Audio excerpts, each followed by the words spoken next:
Welcome to this third session of dealing with the dis-ease of dementia. We're privileged to have with us again Stephanie Pangborn, who's been with the Hope College Communications Department since 2020. And before that, she was at Clemson for a while. And before that, she was getting her education. And she has degrees from Spring Arbor in Michigan, and she has also a degree from, I believe, Western and then Ohio University, all in communication or medical communications, family communications, you name it. She's okay. So welcome back, Stephanie. Take it from here. And she's read your questions and comments from session one, and today we're going to probably get a lot more talking in, and I think that this is a good thing for us to have is conversation with Stephanie about the topic. Take it away. Thank you, Judy. Yes, it's on. I need to apologize up front. The beautiful spring has brought with it allergies. So I told Judy I had zero voice on Friday, and it's coming back, but it doesn't quite sound like a woman. So anyway, this is exciting. This day is the one I love and get so passionate about sharing with others because of what I and my family have lived through and what I study. I think our world is full of far more possibility than we often give it credit. And so we're going to dive deeply into that topic today. So this, again, is a follow-up. The first session we talked about the social discourses surrounding dementia that make it the most feared illness that there is. And after I left that first session and read through the sheets that you had filled out for me to share who you are and your story and what has brought you here, it became quite obvious that all of us have some very personal connection to this topic. Either as individuals who fear that this might be coming for ourselves, and I include myself in that group, ones who have siblings or spouses who are currently living with this illness. It's a hard one to grapple with. Our world likes to pretend like everything's okay. We live often in this naive state because it's easier to not acknowledge the difficulties that either are happening or could potentially happen. And I think we do something really profound when we accept that we are mortal human beings, right? And part of our human life is its end. And if we could acknowledge that, we might actually be able to cultivate something that's more life-affirming in those end stages, no matter what they involve. But when they involve something as big and life-changing as a dementia diagnosis, I think we owe it to ourselves and the people we love to think a little more creatively about what we might be able to do to make meaningful moments even amid those hard times. And so many of you were here for the documentary that was shared last week, and hopefully that inspired you to think a little more deeply about what that diagnosis does as far as how we define others by the things that they're labeled with. And today we're going to pick up right where that left off. So again, this is me and Grandpa Rule, and he has inspired everything that I do today, personally and professionally. I try to embody the lessons that he taught me. He was a pastor for the United Methodist Church, a hospice chaplain, and just all-around good guy that everybody loved. And he's the one that's responsible for my love of art. I shared with you the first time we met that most of my childhood memories with my grandpa either were how comfortable he was to cuddle with or us coloring in big, oversized Looney Tune coloring books on the woven rug in front of their fireplace. Last Christmas, 2 Christmases ago, my parents surprised me and gifted me with one of those oversized Looney Tune coloring books that my grandmother had kept all of these years. And now I get to color in it with my son, so it's very special. But all of this is all his fault. He has given me a very deep passion to live into in what I study and how I interact with others. And so I'll dive into that in just a second. Before I do dive into the topic of dementia, I need to talk to you about the rules of coloring, because those are really important to this. When I laid on that woven rug with that Looney Tunes coloring book, I remember Grandpa's voice. Every time the tip of my crayon would reach one of the lines, he would say, stay inside the line, Steph. Don't go outside the line, Steph. And he taught me how to color perfectly. I'm quite good at it. And I have thought through what that disciplined activity actually did to me for a long time. And I found an occupational therapist that has a YouTube channel where she teaches parents and teachers how to teach children to stay inside the lines. They recommend that this is done at ages 3 and 4, that we start with it. And she said, these are the rules. Number 1, you need to start with these large shapes with very thick borders. And then you reinforce those borders as much as you can. And then it's really good to break your crayon in half and lay on your stomach on the floor so that you limit your range of movement, okay? So what happens is we give kids this big shape. Here's your circle, and I've got this very defined object that we're dealing with here. And I teach kids to focus really carefully on the inside of that. And then what I teach them to do is reinforce that border with their crayon, right? We're not going to go beyond the bounds of what this thing is that we're dealing with. And so if we reinforce this border, then we have a better chance of staying inside the lines. Then we break our crayon, and we get on the floor, and we focus all of our energy on what's inside that space so as to not break the rules, okay? So what does this do? It reinforces the things that we're given. At ages 3 and 4, the recommended age, we teach children that you get what you're given and you stay inside the bounds of how those things are defined for you, okay? So here's an example. Have you heard of ABC Mouse? Anyone? Okay, so this is an app or a website that you can go to, and it's got really wonderful educational tools for kids. So my kids get a certain amount of iPad time, and ABC Mouse or a couple of other educational games are what they get to use. They're really wonderful. ABC Mouse has this section to develop art skills where kids can get pictures like this one, print them off, and color. So my oldest son, Palmer, was approaching 5, and I love art, and so we spend a lot of time doing things like this. He said he wanted to print this page out so that he could color it, and so I did. If you were given this page, what would you do? Anybody? Where would you start? With the bat? Color in the lines. Probably get, if you're really creative, a couple shades of brown for the bat.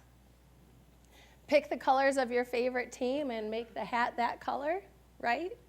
Maybe even get really creative and make the stitches in the baseball red. Here's what my son Palmer did. That's what I would do. Really? Yeah, I said yes. I would put a person under the hat. Yes. When I looked at that page that I printed off, I assumed all of these things. In his mind, he had already played with the white space. Those lines were simply lines at the point that Palmer saw it. And so, yes, he drew a little guy holding the bat. All of these little dots are the people in the stadium cheering him on. One of my adamant rules as a parent was to rebel against the stay inside the lines rule. And so when we color, we just color. Often when we colored early, it was just blank white pages, right, without these clearly defined borders. And in this moment, when we handed me this picture, I thought, I've done it. My mission is accomplished, right? I didn't even see the possibility for this, and my 5-year-old did, right? So why is this important? Because staying inside the lines and respecting boundaries that we're given is ingrained in us at age 3, right? So we have dementia. We're told this is what this thing is. This large shape, we have so many types of dementia, but when we hear dementia, we think of it in one particular way. We don't acknowledge the different types, the various symptoms, the fact that every person that's diagnosed with this will live it in their own unique way, right? But society has defined it and given us a boundary. When someone we love or ourselves are diagnosed with dementia, we see that thick boundary, and the only thing we can think about is what's inside. So we reinforce it. We build structures in our daily routines. We find care professionals who can help. We might even choose that we need to move into an institutionalized care setting, right? We reinforce that boundary by focusing on what's happening with this illness. And then we color inside the lines. Our daily lives are lived within the boundaries that we're given. And I think that if we learned to look outside in the white space, we might actually find way more possibility for building meaningful connection when someone we love is living with an illness that everybody else can only see the inside. This is resonating with some of you, I see. Here's the deal.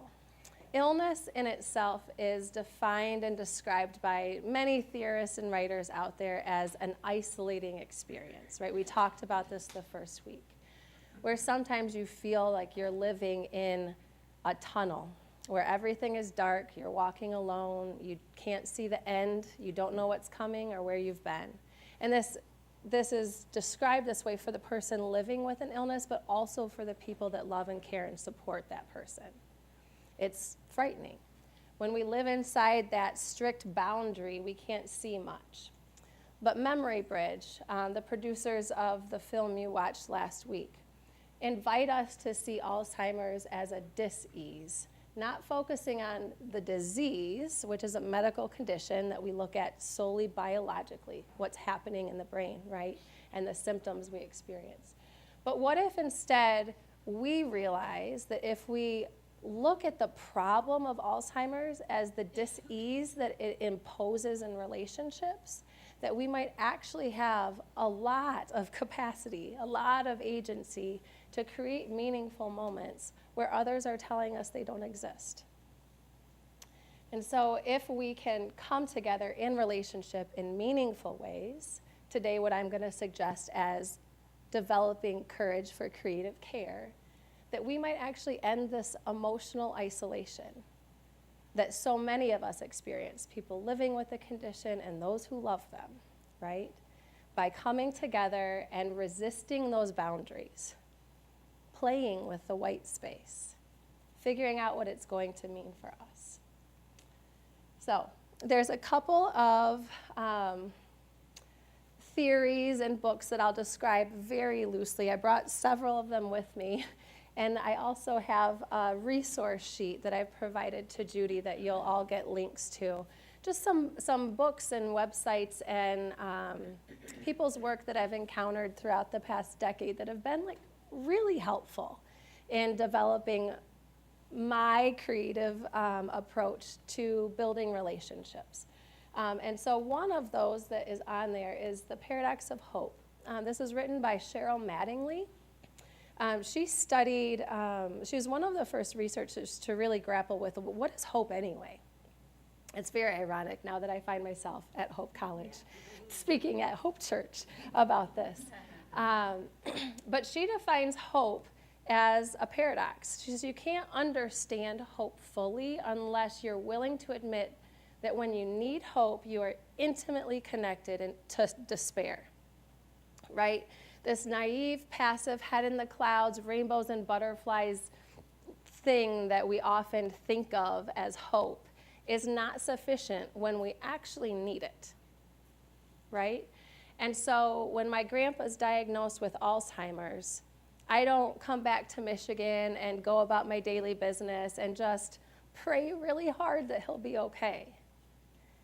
What Cheryl's work calls us to do is own that it's a relational responsibility that hope is something that individuals who care and love for one another have to cultivate in the ways they interact with one another.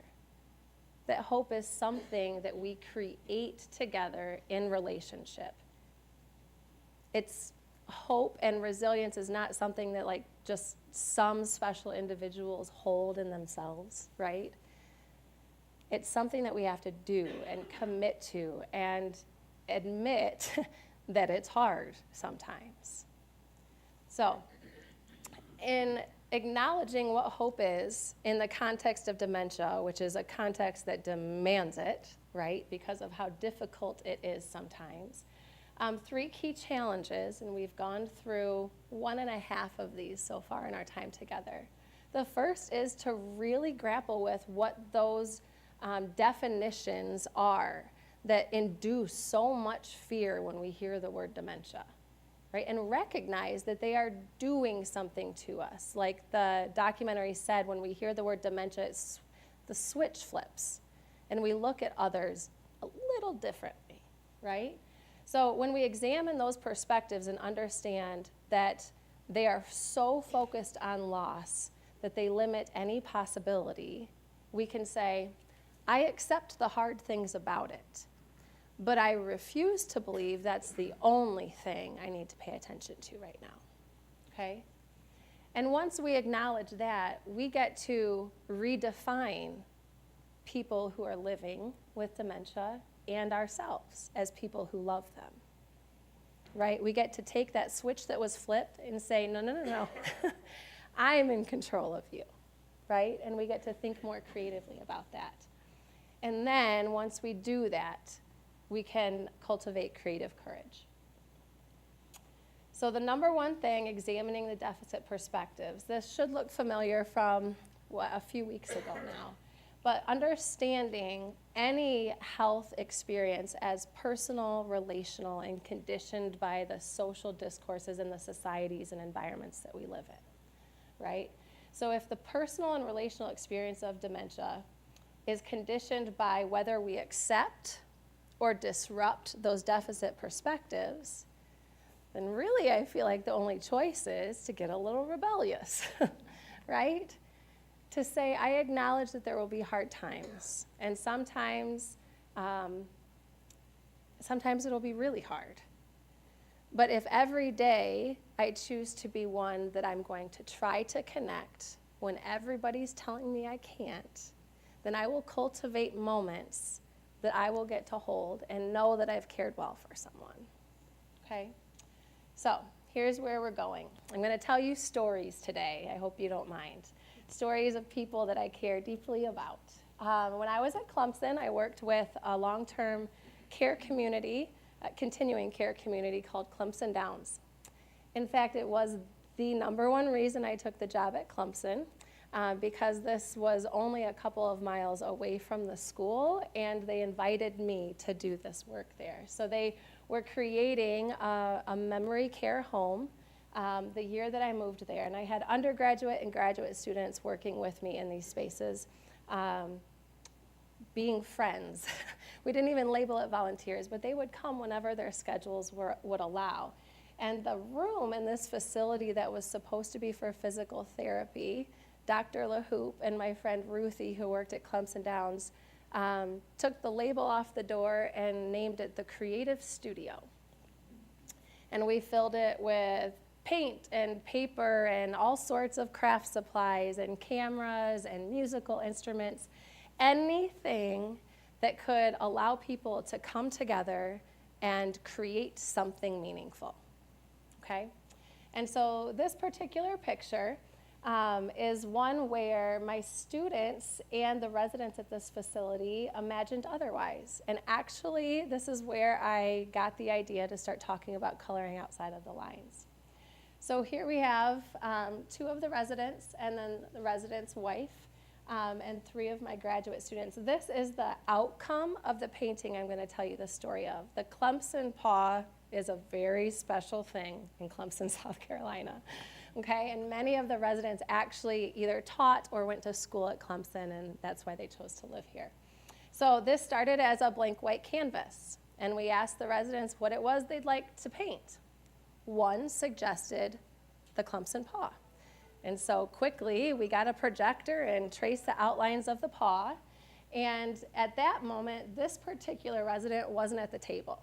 So when she got there, we had a canvas, and she took her seat around this large square table, and she was positioned at the top here. This is Marvin. You'll hear a lot about him today. So there were a couple of residents that got into an all-out brawl about the best way to start this painting. One wanted to reinforce the lines. One wanted to pour the paint in the middle and paint out. It was intense. Well, that was going down. This lovely lady up here just started flinging paint all over the place, okay? She was positioned at the top, and Marvin really was upset about this. And so his wife intervened a little bit and said, you need to let her do whatever she wants to do. And I tried to stay outside and observe how my students would handle this interaction, and was quite impressed with them because they each encouraged the resident that they were with to just do what they wanted to do. It became very clear in a few short minutes that this woman had no idea it was a clumps in paw because of where she was positioned at the table. She couldn't see the paw. And when Marvin explained that we were painting the inside of the paw orange, and this is how you do it, she said, oh, I thought those were just funny little squiggly things. Funny little squiggly things, right? What if we could just look at everything as funny little squiggly things that we can do whatever we want with? So what this turned out being is a fun game where this woman would yell shift, and they would turn the painting, and every person would start painting from wherever the person on the other side had left off. They worked together to create something new. Then these little confetti dots, she also decided a fun way to do this would be to use the paintbrushes as drumsticks and pound them together. And everyone thought that was fun, right? And we turned on some music to encourage it. We did whatever we wanted, right? So the courage to color outside the lines, to get playful with the squiggly things, to shift the canvas once in a while so we see things differently. One of the things that happens when we're given particular definitions for things like dementia is when we look at it so long from one perspective and feel obligated to stay within the lines of what people tell we can and can't do. It develops what Kenneth Burke calls trained incapacities, right? One of our greatest strengths becomes our greatest weakness because we can't see the white space beyond the definitions. Okay, the next step is redefining self and other. Sometimes we put ourselves in little boxes by the roles we play and the roles we feel we can't play. So when we do the dementia switch, this is just one example to reignite your recall from last week. We have Bruce Willis, the fierce character in every movie he's ever played in, right? We have a particular image. And then we find out that Bruce has dementia. And these are the pictures that we see, okay? Something happens on this continuum of his life. The diagnosis becomes a severing point in our understanding of who this person is and what they're capable of being. So we have a before and after. Like when I'd go into the care facility and people would say, it's not your grandpa in there. And I would say, yes, it is, right? We define them by the deficit perspectives. A lot of times when we are talking about or to people who are living with any form of dementia, we have an image in our mind of who they were before, and we're trying so desperately to hold tight to that former version and hold them accountable to that it imposes divides in relationships real fast, right? It's hard to move with a relationship when you're forced to move in ways that aren't what you want to hold on to, right? Even sometime in a conversation I had with Michael when he visited this past fall, we talked about how our definitions of ourselves are so rooted in our relationships to other people, right? When my mom gets diagnosed with dementia, what does that do for who I know I am, right? And so we really need to grapple with this deeply. Another thing that happens is our society, no matter what condition people are living with, what diagnosis they have, when someone is diagnosed with something, the label, what comes with it is an assumption that they need to play this passive sick role, right? That they are no longer capable of acting in productive ways, and the best thing to do is let them be a patient in all spheres of their life, and every other person interacting with them is responsible for giving care. One of the consequences is that steals from people living with dementia the ability to care back, to still be an active participant in the relationships that they're a part of. An illness doesn't steal our ability to love and feel love and create meaningful moments. And actually, I argue that individuals living with dementia have a beautiful capacity to be far more present than most of us, because they aren't tethered to anything from the past often, and they're not constantly worried about the future. When my students were working with individuals at Clemson Downs and now working with individuals at Rest Haven, they are so amazed by how special those interactions are, because the only thing that matters is right then and there and what they're doing together. And I'll get to that in just a second. So our everyday care switch, in addition to the dementia label, when we love and want to care for someone, we do it in different ways after they're diagnosed with something, okay? And so switching, when I become caregiver for Grandpa, not only is a switch in my mind flipped about who he is, but what my role as a person who cares for him is going to be, okay? So I want to explain what happens here. Everyday care is when we prioritize a person and the meanings in our interactions together. Okay, so this is before any diagnosis. Mutual care. We cultivate it in the ways we treat one another, in our daily practices, in the routines of our everyday life together, right? And it's something that while we create this emotional connection, we crave it to happen more. An easy example, right, is I never cared 1 ounce about football until I met my husband. Now I actually enjoy watching football with him, because over time we've done it so often that it's become a special part of our relationship. He also pays attention to my needs before I can ask for them, because I'm not good at asking for them. So while I cook dinner, he does the dishes so there's not a pile left. Right? These are everyday little things that we do to show care and love for one another. But then a diagnosis happens. And when we think about caring for someone, what we do is we prioritize taking care of a medical condition, managing what that feels like. So we keep people safe. We control social situations so nothing gets awkward, and we pass as normal, right? We deliver care and don't expect it in return. Or maybe that's better said, we don't create conditions where we can receive it in return. And when we do those things, there isn't emotional connection. When I give Grandpa his medicine when the timer clicks, that's not an emotional move, right?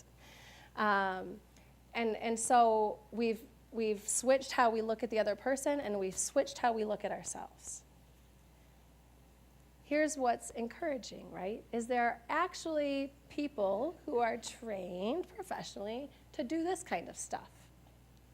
What you can't be trained professionally to do is deeply and genuinely love and care for someone in a personalized way. And that's our job. when we're a spouse, a sibling, a daughter, a son of someone living with dementia, is to care deeply and personally and cultivate meaningful moments when we get them, okay? This is Marvin again. This story got people laughing pretty good when I talked with the HAS group, but there was one day Marvin had Parkinson's and advanced dementia, but he was always very present in the moment, and he was witty, and he loved that about himself. So there's one day I arrived after my students to Clemson Downs, and there was some commotion. Marvin was clearly upset with something that had happened, and what I quickly learned is that when my students arrived, he wanted to show them a magic trick, and he was very determined that was going to happen. And the line he kept saying was, you'll tell me it's not true, and I'll show you anything is possible, okay? And he repeated it and repeated it. So what happened is he was asking for scissors. And the woman who, one of the nurses, she was in the midst of her rounds to check on patients and do some of the medicine deliveries. And she just didn't have the space, as is often the case in a lot of our institutionalized care settings, to attend personally to Marvin in that moment. So she just kept telling him, no, no, no, not now, no, no, no.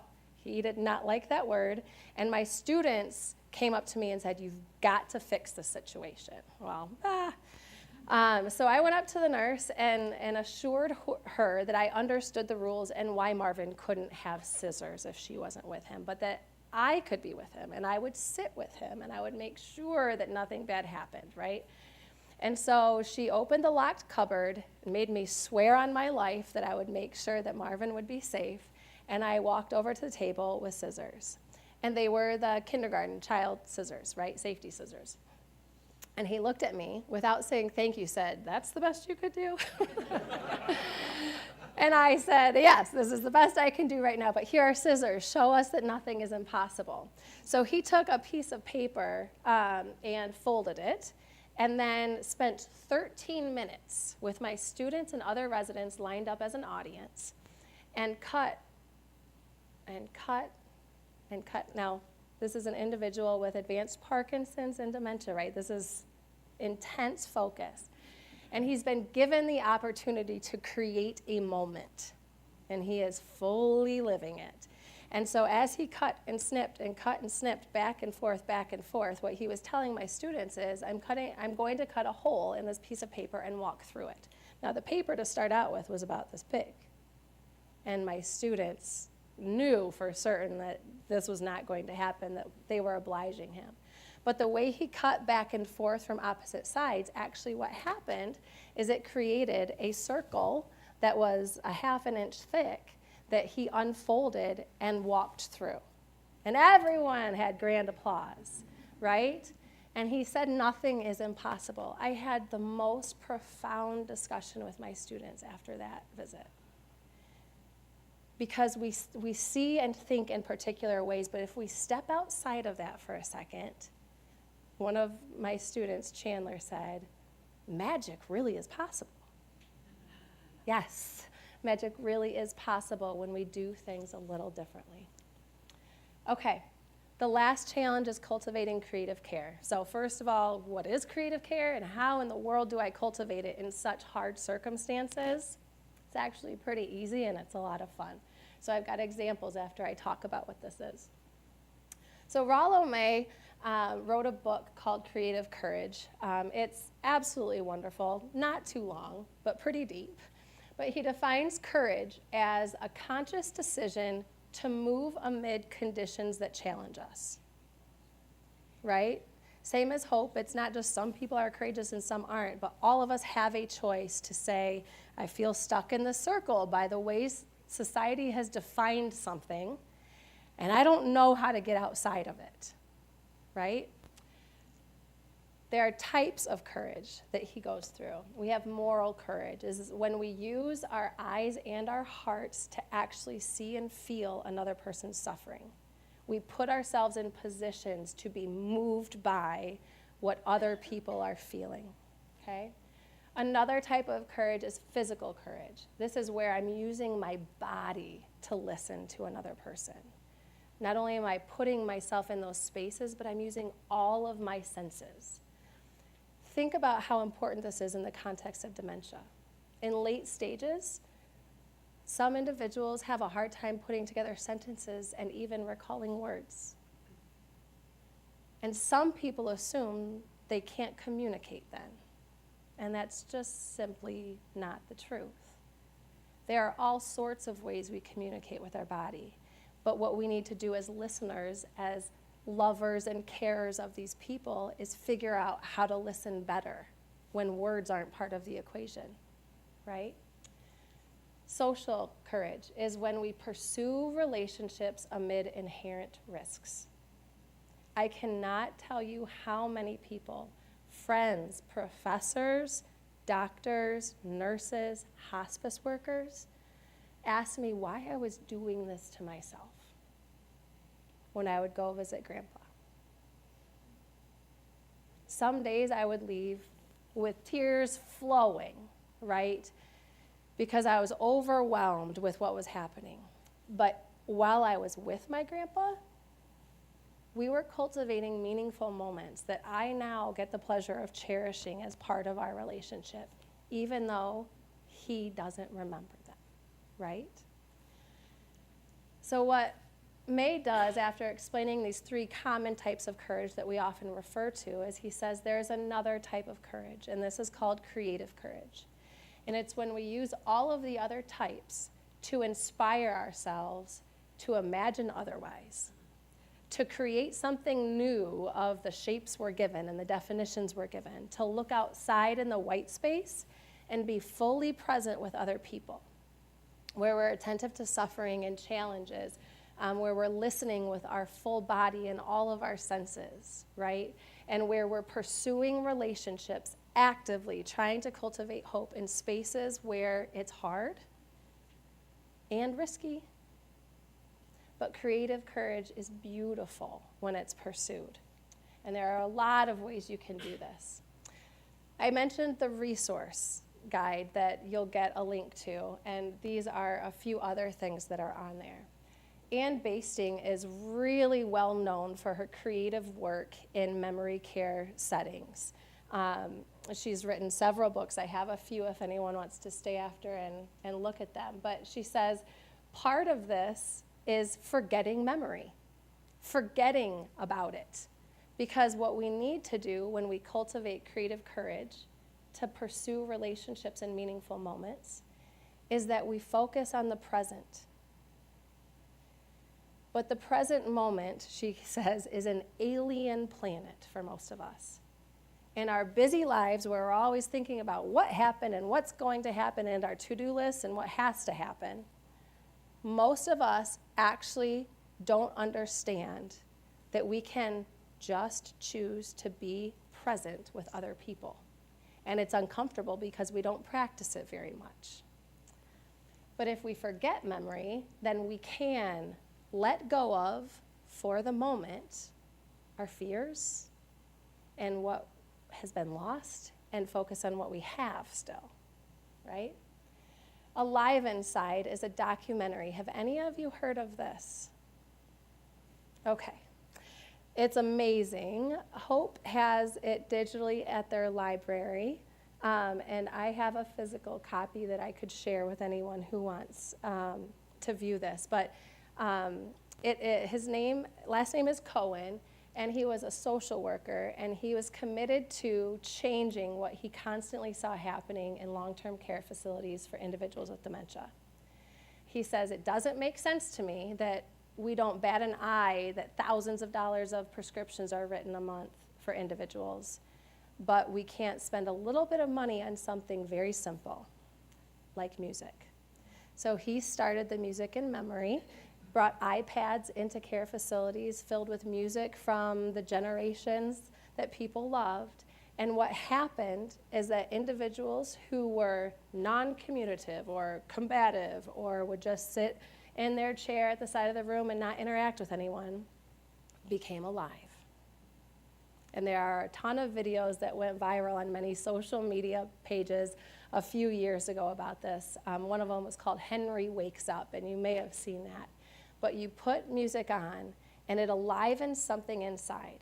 And the reason this happens is because the aesthetic nature of our life and our world, the things that we find meaning in, those are so deeply embedded in us that it is always there, even amid cognitive decline. We'll talk about a couple of examples of that in a second. Arthur Kleinman is another one. He's a sociologist, and he wrote a book, The Soul of Care, after his wife had dementia. And he thinks through in this book how we've defined care in a medical sense and what care actually means, and it's absolutely beautiful. But he says it's the sharing and witnessing of one another's experience, of coming together for meaningful moments as ends in themselves, not as some other goal. When I started doing this work for my dissertation in the hospice care setting, people wanted to know where my evaluative measures were. What was I trying to accomplish by painting with this one particular patient? What outcomes would happen?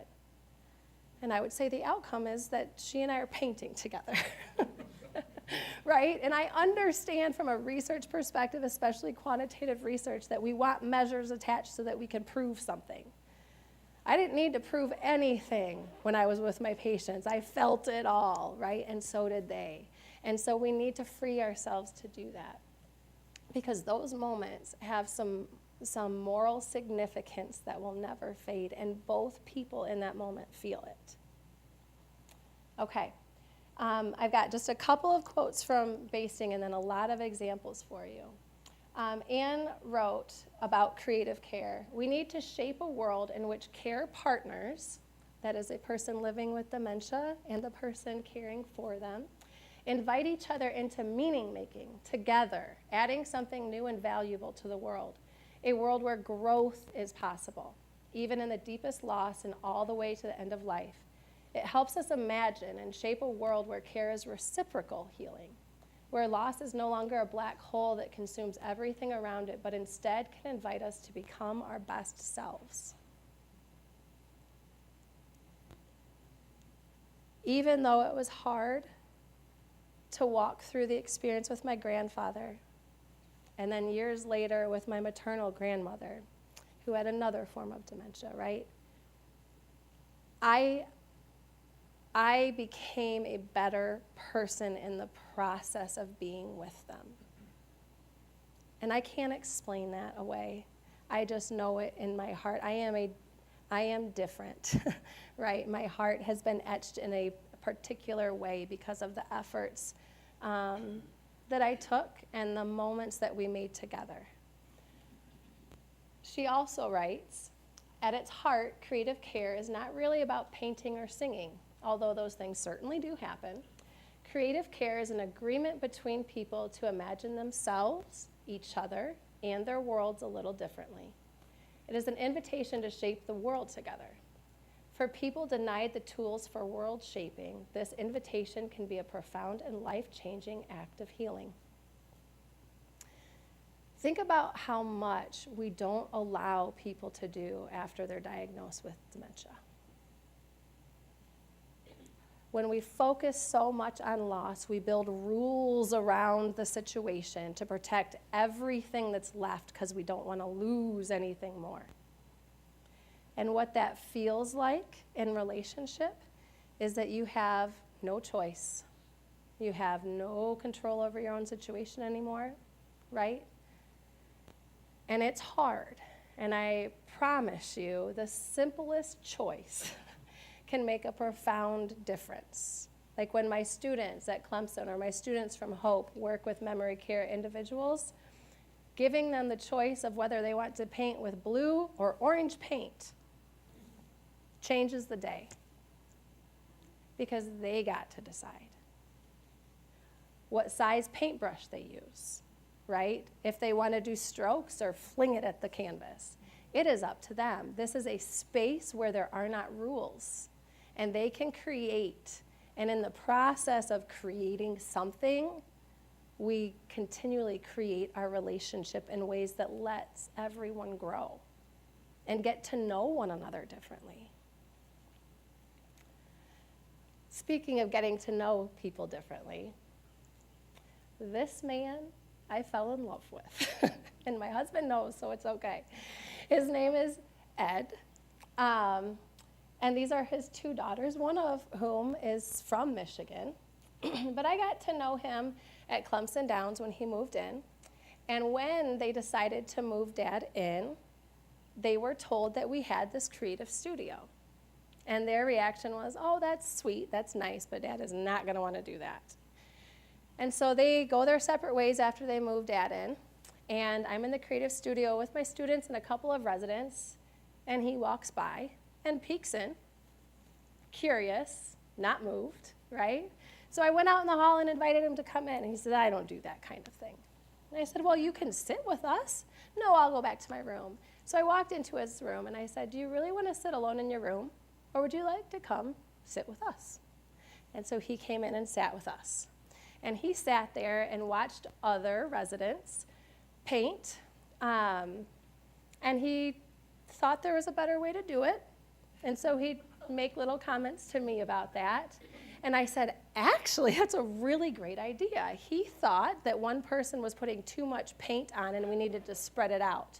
But he didn't like the brush they were using. And so he grabbed some aluminum foil that we had on the table, crumpled it up, and dabbed it and spread it out.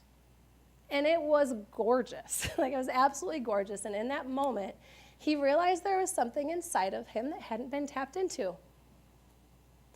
And he became known as Pick.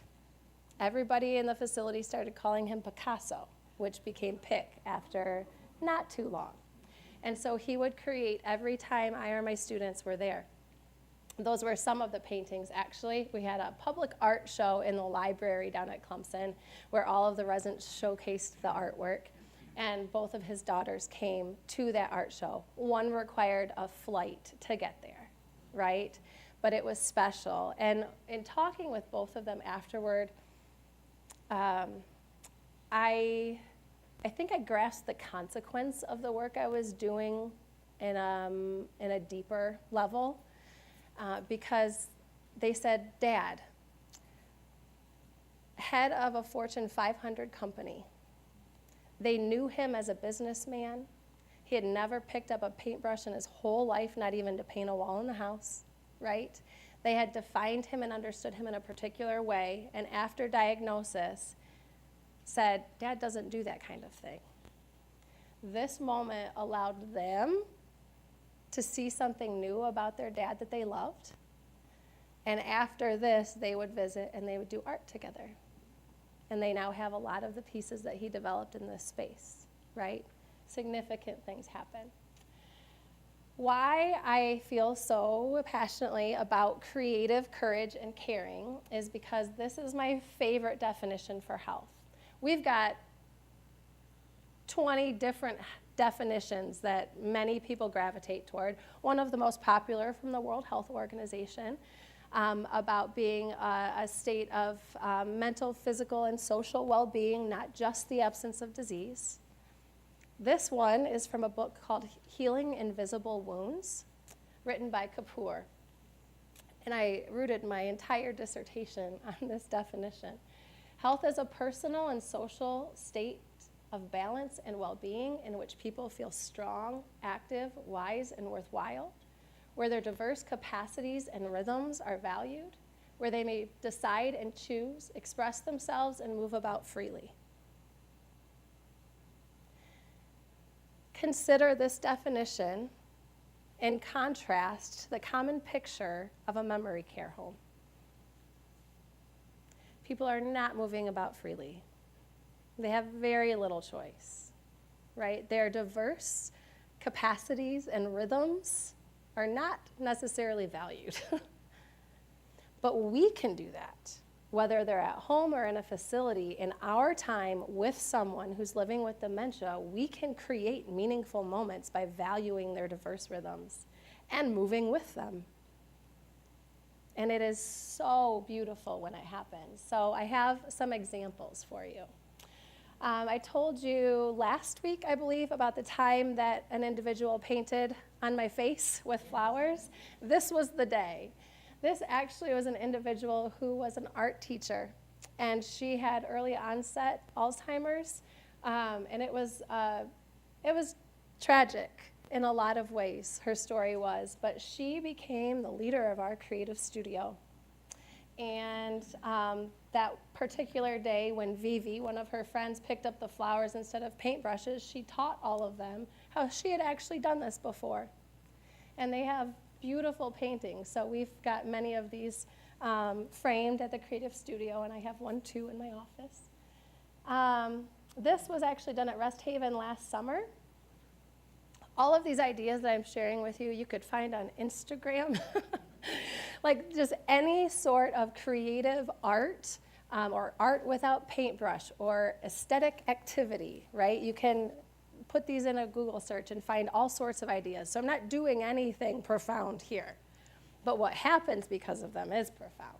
So these two paintings were made by individuals deemed non-communicative or non-compliant, right? And what we did is we squirted paint on white paper and used shower squeegees. A lot of times paintbrushes can be difficult, just the fine motor movements, and so finding alternative ways of creating and painting helps. And so those two were really fantastic. This was one where we used PIC's foil technique to just squirt paint on, turn the canvas a little bit, and we made textures by using foil. Saran wrap can be used, anything really. This one was a fun day at Rest Haven. So this is just 3 of about 18 canvases that were created. And you may have seen that there's a fad right now really with spinning or paint pouring, you may have heard. Well, we tried that and it didn't work. And I don't know why it didn't work, but what we decided to do instead that day with paintings that people didn't really love after we spun them is somebody went over to the kitchen and got straws. So we had paint, pouring paint on the canvases, and 18 different residents sat there with straws and blew the paint in different directions and created these really beautiful paintings, right? And it was fun, and we laughed, and they encouraged one another, and they teased one another. And this was on display at our art show last fall here at Hope College. This one, if it plays for you, if it doesn't play, I'll explain the rest of it, but these were 4 individuals at Clemson Downs. Locked facility, right? Residents can't go out for very clear reasons, but there was a garden, fenced-in garden in the back, and it was the first day of sun, and it happened in February down there. But the first day of sun, and these 4 women wanted to go outside, but again, the nurses, nope, can't do that. I've got to be in here with this person. But I was there, and I asked if I couldn't. Yes, absolutely, please, right? And so we opened the door, and my students and I went outside. Let's see if, yes. Sunshine, my only sunshine, you make me happy when skies are gray. You'll never know, dear, how much I love you. Please don't take my sunshine away. This is Vivi, who painted my face with paint. But that day, all of them were in their own rooms, and they were really sad because the sunshine was outside and they were stuck inside. And a couple of these individuals didn't really talk to anybody, but they went outside and they felt the sunshine on them, and no one planned this, but one started singing and all joined in, right? And those lyrics just came to them. A couple of other ideas for creative care: gardening, anything that gets you connected to like the colors and the textures of life, where individuals with dementia or without can feel what life is made of, will enliven them. It just will. So gardens, sculptures, there's a lot of stuff being done here. Cooking together, right? With the colors and the textures. All of this stuff also connects people, whether explicitly they recall a memory to you, it connects you to the emotions that are a part of memories, right? And so these activities where people are invited to use their senses, one of the things about cooking, right, is the smells. Still to this day, when I walk into my mom's kitchen, it's just like, this is the most sacred place in the world, right?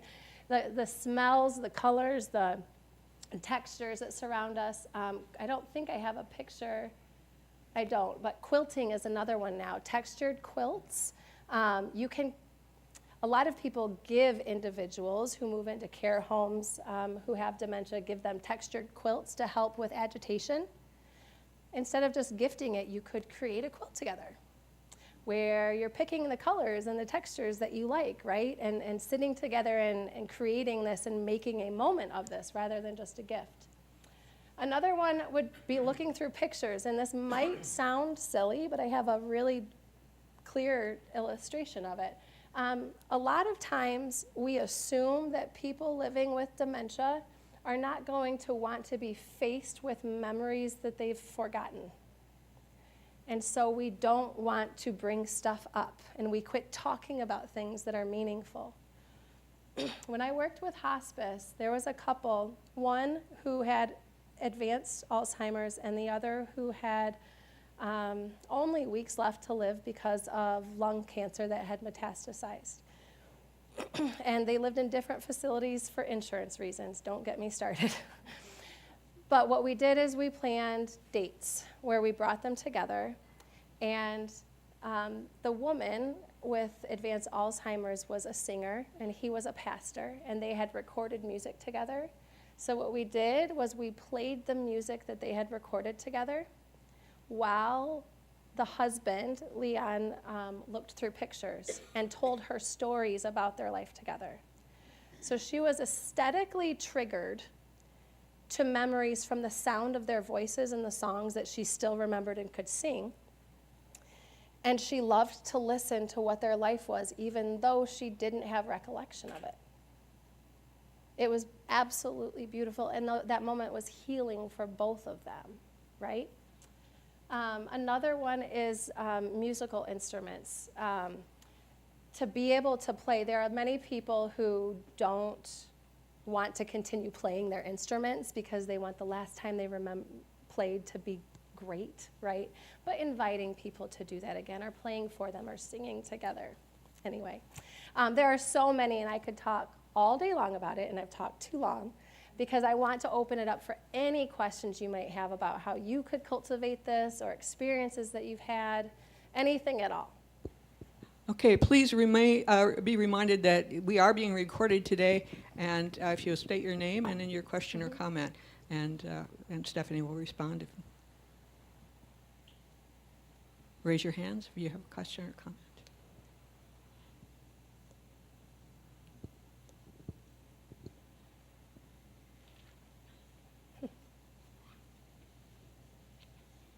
I think we had 4 all at once. We'll do our best.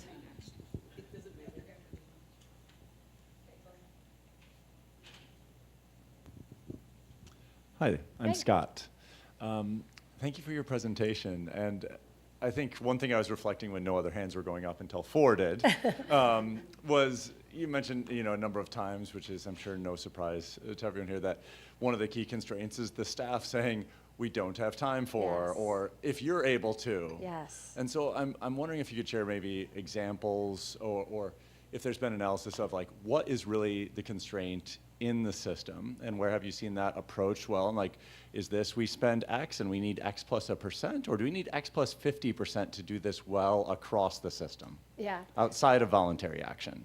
Yeah. There, you've got it. So the issue or the problem is at many levels of the system of our healthcare system in our country, right? The caseloads for nurses are triple what they used to be. It's outrageous what we're asking people to do with very little time and monetary support. So voluntary, like our healthcare system really does function because of volunteers. So that's where it is right now. There's a lot of analyses The finances, it's getting people to see this as central to care and not just something nice that's extra if we run into some money, right? Which is where it is. The head of hospice, when I did my dissertation, it took me months to get him to quit saying, we do these cool little extras, right? Like, no, actually part of the fundamental caring that we do is personalized moments together. So we have to switch. It's our country is built on fixing problems instead of preventing stuff or learning how to do things in the midst of challenges. So it's a big question. I don't have a clear answer, but I would love to see a change soon. Mm-hmm. Hi, thanks for this really informative presentation. I'm Lance. I wonder if some of the things that you're talking about in terms of creative care is difficult to gain traction because the research is hard to make it quantifiable. Mm-hmm. So it doesn't seem like we gain much traction on our care for people. Mm-hmm. How do you just do it like what you're doing this morning? Is it just by giving examples and getting the examples to the right people? Mm-hmm. Yes. So Lance, thank you for this. This is another one of my passions. I'm a qualitative researcher, not a quantitative one. I was trained in that. Yes, I used to have a math brain. Now, no. But I believe in stories and storytelling. It's people who are doing these kinds of things and sharing it with others in spaces like this, but also in academic journals, right, which I do and others do. The traction, though, a lot of times with healthcare policies and regulations and things, they want to see the numbers. And so that takes time. But we're in a place where we're moving. Qualitative, quantitative research are actually supposed to inspire one another. So hopefully we get some people eager to do quantitative work to show that this stuff over time makes a profound difference. Okay, one more, and it has to be fast, unfortunately. I'm hoping you can come back sometime.